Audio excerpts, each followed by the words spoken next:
요즘 해외여행 많이들 가시죠? 이번 설 연휴에도 많이들 다녀오신 것 같은데요. 제일 많이 가는 나라가 바로 베트남입니다. 지금 보고 있는 분들 중에서도 베트남 다녀오신 분들이 있을 것 같아요. 근데 제 친구도 베트남을 다녀왔는데 재밌는 사진 하나를 보내줬거든요. 바로 이 사진인데 거리에서 배달의 민족 라이더들이 그냥 막 다니고 있는 거예요. 근데 또 찾아보니까 뭐 베트남 하노이나 다낭, 나트랑 할 것 없이 한국인들이 꼭 들리는 장소가 있는데요. 그건 바로 롯데마트예요. 그냥 기념품을 사려고 베트남 롯데마트에 많이들 가고 있다는 건데요. 그냥 한국에 따로 없는 거죠. 근데 이것뿐만이 아니라 막 두꺼비 진로 소주나 두끼 떡볶이도 현지에서 엄청 인기가 있고 쉽게 볼 수가 있습니다. 롯데마트에 한국인들이 무슨 기념품을 사러 가는 거예요? 그러니까 그냥 한국인들이 롯데마트에 들려서 베트남 맥주라든지 소스 같은 걸 그렇게 사온다고 해요. 근데 아니 왜 이렇게 우리나라 기업들이 베트남에 많이 진출을 한 걸까요? 오늘 듣동라 월드에서는 베트남을 한번 파보려고 합니다.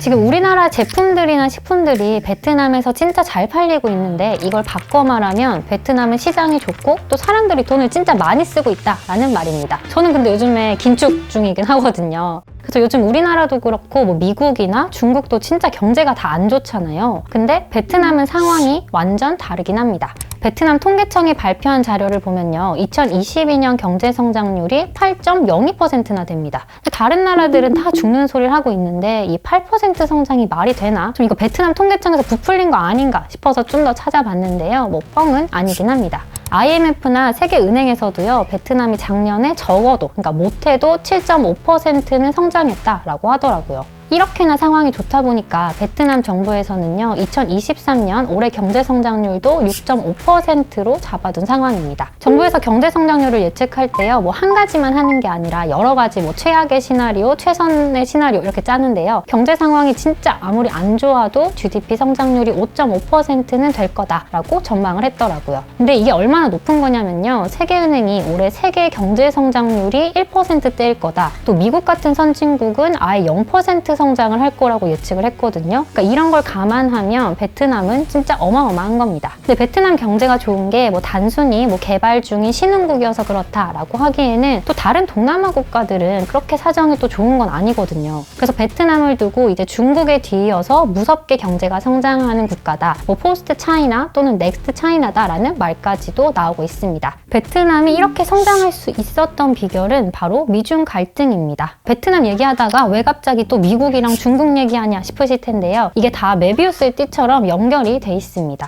설명을 좀 해보자면요. 지금까지는 중국이 세계의 공장 역할을 하면서 경제적인 성장을 해왔잖아요. 근데 2018년부터 미국이랑 중국의 무역 갈등이 시작이 됐고요. 또 지금까지도 세계 패권을 두고 뭐 자신들이 서로 1등이다 라고 경쟁을 하고 있잖아요. 그러면서 미국은 메이드 인 차이나 제품에 대해서는 규제를 하고 미국이랑 동맹국들이 중국 의존도를 낮추려고 외교적으로나 경제적으로 견제를 하고 있었죠. 근데 그러면서 미국 기업들이나 동맹국들이 이제 슬슬 중국에 있던 공장을 조금 더 가깝고 인건비가 싼 베트남 쪽으로 이전을 해야 하는 게 아니냐라는 분위기가 만들어지고 있었어요. 근데 이런 흐름이 쭉 있던 와중에 2019년에 코로나가 터지면서 중국을 떠나서 베트남의 공장을 이전하는 현상이 2, 3년 안에 뚜렷하게 좀 더 나타나고 있습니다. 중국이 코로나 확진자를 진짜 한 명도 안 만들겠다라고 하면서 봉쇄까지 했었잖아요. 근데 생산 공장까지도 봉쇄를 하다 보니까 뭐 구체적으로는 상하이에 있던 테슬라 공장도 갑자기 중단되는 일도 있었죠. 또 봉쇄된 공장에 갇혀있던 노동자들이 정말 더 이상 못 견디겠다, 여기 있지 않겠다라고 하면서 격렬한 시위를 벌이기도 했었어요. 그러니까 이런 일들이 계속 반복이 되면서 글로벌 공급망에 차질이 생겼고 중국을 더 이상 믿지 못하는 기업들이 늘어나게 된 겁니다. 그러니까 안 그래도 좀 중국에 이제 발을 빼야 되지 않냐, 그러니까 좀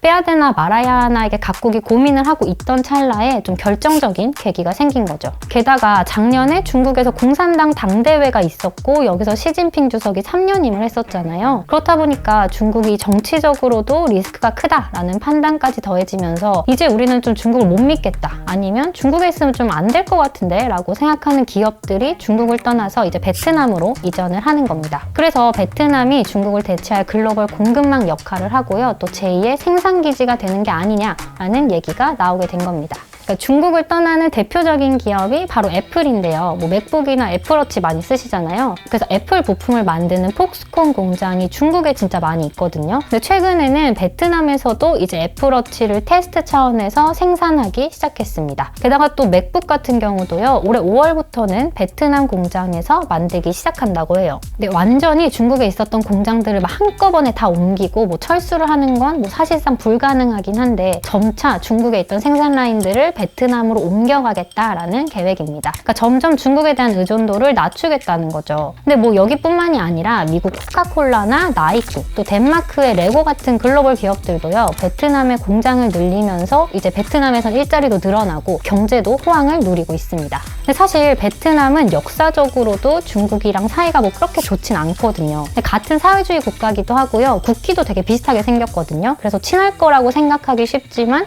뭐 그렇게 친하진 않습니다. 이게 중국 한나라나 명나라 시절부터요. 베트남의 뭐 침탈과 독립됐던 뭐 그런 걸 반복됐던 역사가 있고요. 또 요즘에는 그 남중국해에서 중국이랑 베트남 또 다른 동남아 국가들이 영유권 분쟁을 하고 있잖아요. 그래서 베트남은 전쟁을 벌였었던 이 미국이랑도 조금 군사적으로 관계를 회복하면서 이 미국의 항공모함을 다낭에 입항시키기도 했었거든요. 근데 그렇다고 베트남이라고 너무 큰 강대국인 중국에 뭐 척을 질 수는 없으니까 지금 복잡한 국제 관계를 좀 잘 잇고 이 사이에서 미국과 중국 사이에서 줄타기를 잘 하고 있습니다. 그래서 한 책에서는 지금 같은 정세를 두고요. 베트남이 미국 등에 올라타서 중국을 견제하게 됐다라고 표현을 하더라고요. 그러니까 결국 미국과 베트남은 둘의 이익이 맞아 떨어졌고 또 미중 갈등이라고 하는 외교적인 요인이랑 코로나라고 하는 대외적인 변수까지 합쳐지면서 지금과 같은 현상이 나타나고 있는 겁니다. 그런데 제가 베트남에 대해서 좀 여러 가지를 찾아보다가 중국이랑 같은 사회주의 국가인데 왜 베트남만 좀 안정적이라고 할까라는 생각이 들긴 했어요. 그래서 찾아보니까요. 베트남이 이 사회주의 국가이기 때문에 공산당 일당 체제인 건 맞는데요. 사실 중국이나 북한처럼 모든 권력을 독점한 절대적인 지도자가 있진 않습니다. 당 서기장을 중심으로 국가 주석이랑 총리, 국회의장 이 4명이요. 뭐 입법, 행정, 외교, 군사 뭐 이런 권한을 다 나눠서 갖고 있거든요. 그래서 이런 정치 체제를 두고 일당 집단 지도 체제라고 하는데요. 오히려 한 사람에 의해서 국가 정책이 갑자기 흔들린다거나 뭐 잘못된 결정을 할 리스크가 상대적으로 적다는 말입니다. 그리고 또 강력한 공산당의 통치 속에서 이 군대랑 경찰이 함께 운영이 되고 있거든요. 그렇다 보니까 사실 뭐 필리핀 같은 나라는 뭐 총기 사고 같은 게 되게 많잖아요. 그래서 뭐 이런 국가들보다는 베트남이 치안도 좋고 또 부패 지수도 상대적으로는 괜찮은 편입니다. 그래서 오히려 베트남이 이 사회주의 국가다라는 점이 사회가 안정적일 수 있는 이유가 되고요. 덩달아 외국인 투자자들한테도 리스크를 조금 줄일 수 있는 요인이 된 겁니다.